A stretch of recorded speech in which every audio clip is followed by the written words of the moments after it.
berdalil dengan mimpi ya, atau menafsirkan dengan mimpi, atau bermimpi ketemu Nabi sallallahu alaihi wasallam ya. Ini semua bukan metode pendalilan. Dalam buku usul fikih manapun tidak ada bahwasanya kita mau membangun suatu pendalilan dengan mimpi, enggak ada ya.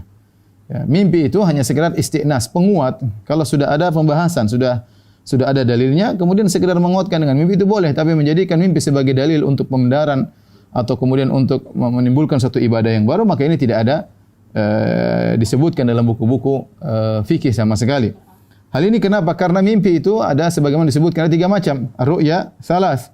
Mimpi itu ada 3, namanya hadithun nafs, ada namanya takhwifus syaitan, dan ada busyra minallah. Mimpi ada 3, bisa jadi pembicaraan hadithun nafs, yaitu orang ketika belum tidur ngobrol, kemudian obrolannya dibawa dalam mimpi, dan itu sering terjadi ya. Dia bicara tentang suatu bisnis atau apa, atau dia mungkin diskusi dengan kawannya tentang masalah agama, kemudian terbawa dalam mimpi. Itu namanya hadithun nafs ya, pembicaraan jiwa yang dibicarakan tatkala masih sadar kemudian terbawa dalam mimpi. Yang kedua, dan ini bukan dalil sama sekali. Yang kedua misalnya takhwifus syaitan, syaitan menggoda. Syaitan menggoda manusia lewat di alam nyata maupun dalam alam mimpi, menakut-nakuti, membuat sedih dan yang lainnya. Ya, syaitan bisa menggoda. Atau yang ketiga, busyra minallah, adalah kabar gembira dari Allah Subhanahu wa taala. Kalaupun kita bisa pastikan mimpi yang kita mimpi ini berkaitan dengan masalah fikih yang sedang kita bahas, misalnya ini kabar gembira dari Allah Subhanahu wa taala, maka itu juga butuh penafsiran. Karena kebanyakan mimpi datang bukan dalam plek begitu, tapi butuh penafsiran sebagaimana dalam hadis-hadis. Sebagaimana kisah Nabi Yusuf alaihissalam ketika menafsirkan mimpi sang raja. Jadi bukan plek sesuatu yang datang, tapi perlu ditafsirkan. Seperti sab'a baqaratin simanin ya'kuluhunna sab'un ijaf. Ada 7 sapi gemuk dimakan oleh 7 sapi kurus. Ini kan butuh mimpi. Seperti Nabi SAW bermimpi melihat Umar bin Khattab kemudian izarnya sampai di bawah mata kaki. Ya, ini perlu tafsir. Ya, yang menunjukkan bahwasanya imannya kuat misalnya. Ya, dan dalam hadis-hadis demikian, bukan mimpi plek. Sebagaimana yang dilihat dalam mimpi itu yang terjadi, bukan demikian. Kebanyakan mimpi hanyalah isyarat-isyarat yang perlu ditafsirkan. Ini semakin melemahkan mimpi dijadikan dalil. Kemudian tafsiran tersebut terkadang benar, terkadang salah. Oleh karena dalam hadis yang diriwayatkan Imam Al-Bukhari, ada seorang datang kepada Rasulullah sallallahu alaihi wasallam kemudian berkata, ya, inni ra'aitu lailata fil manam. Ya, dia mengatakan, Rasulullah, saya bermimpi tadi malam, mimpiku begini. Ya, maka kemudian Abu Bakar berkata, ya Rasulullah, wallahi la tada'anni fa'aburaha. Ya Rasulullah, biarkan aku tafsirkan mimpinya. Jadi kata Abu Bakar, dia ingin menafsirkan mimpi orang tersebut. Kemudian Abu Bakar pun menafsirkan mimpi tersebut. Ya. Maka apa kata Abu Bakar setelah itu? Ya Rasulullah, asabtu am akhta'tu. Saya menafsirkan mimpi orang tersebut, ya Rasulullah. Saya benar atau salah? Kata Nabi SAW, asabta ba'dhan wa akhta'ta ba'dhan. Kau benar sebagian dan kau salah sebagian. Bayangkan, ini yang menafsirkan Abu Bakar radhiyallahu taala anhu saja bisa benar sebagian, bisa salah sebagian, apalagi selain Abu Bakar radhiyallahu taala anhu. Ini semua dalil bahwasanya mimpi bukan dalil. Dia hanya berkaitan dengan sesuatu yang sudah berlaku atau istiqnas sebagai penguat, bukan sebagai dalil tersendiri ya. Oleh karenanya, saya sering sampaikan bagaimana Imam Nawawi rahimahullah berkata, jika seorang bermimpi ketemu Nabi SAW, kemudian Nabi berkata, besok adalah puasa Ramadan atau besok Idul Fitri, maka Imam Nawawi berkata, yang dijadikan dalil bukanlah perkataan Nabi dalam mimpi, tapi yang dijadikan dalil adalah perkataan Nabi di alam nyata, yang Nabi pernah berkata kepada para sahabat, sumu li ru'yatihi wa aftiru li ru'yatihi.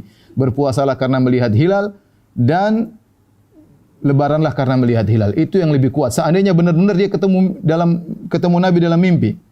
Ya seandainya benar-benar, itu pun belum tentu Nabi yang dia lihat. Ya, karena banyak orang bisa mengaku sebagai Nabi. Kalaupun benar-benar dia ketemu Nabi dalam mimpi, maka di depan kita ada 2. Sabda Nabi dalam mimpi atau sabda Nabi di alam nyata. Ya. Tentu kalau kita merajihkan, lebih kuat sabda Nabi di alam nyata. Nabi yang berkata, sumu li ru'yatihi wa aftiru li ru'yatihi. Berbukalah karena melihat hilal dan berpuasalah karena melihat hilal. Oleh karenanya, terapkanlah perkataan Nabi yang di alam nyata, yang Nabi pernah berucap hal tersebut kepada para sahabat, maka lihat hilal. Jangan berpegang dengan mimpi. Sama seperti seorang misalnya bermimpi Nabi menyuruh ceraikan istrimu, lihat dulu, maka dilihat hukum apa yang diwasiatkan oleh Nabi berhadapan dengan istri seperti ini misalnya. Apakah dia mengikuti mimpi tersebut, maka dia mimpi bukan dalil secara tersendiri ya. Oleh karenanya tidak boleh kita berdalil dengan mimpi. Apalagi mimpi tersebut menimbulkan ibadah-ibadah baru. Seperti sebagian orang mengatakan, aku mendapatkan zikir ini, kenapa Nabi yang kasih? Dapat ijazah dari Nabi dalam mimpi. Ya, enggak benar seperti ini. Ya.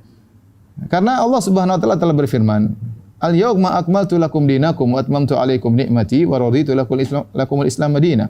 Hari ini aku telah sempurnakan agama kalian untuk kalian. Jadi agama sudah sempurna ketika Nabi SAW meninggal dunia. Nah, kalau ternyata agama masih ada ajaran-ajaran baru yang Nabi bisa transfer lewat mimpi, ya, berarti agama belum sempurna. Karena akan disempurnakan dengan ajaran-ajaran baru yang Nabi ajarkan lewat mimpi-mimpi, si fulan mimpi, si fulan mimpi, si fulan mimpi, bisa jadi syariat baru, zikir baru, mungkin salat baru, dan ini tidak benar, ya. Agama sudah sempurna. Dan ini yang menyedihkan banyak di antara kaum muslimin yang akhirnya menjadikan mimpi sebagai dalil tanpa mengetahui itu mimpi dari syaitan atau bukan. Kemudian tafsirannya bagaimana dia pun tidak tahu.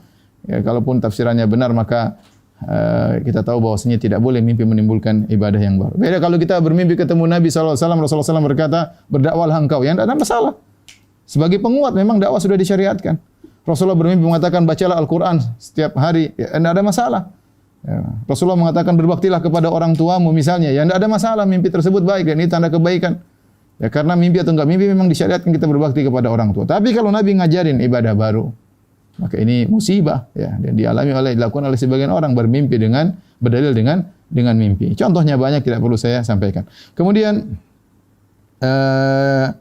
contoh dalam hal ini kesalahan juga seperti seorang menafsirkan ayat dengan mimpi, ya. Seperti misalnya mengatakan kuntum khairu ummatin ukhrijat linnas.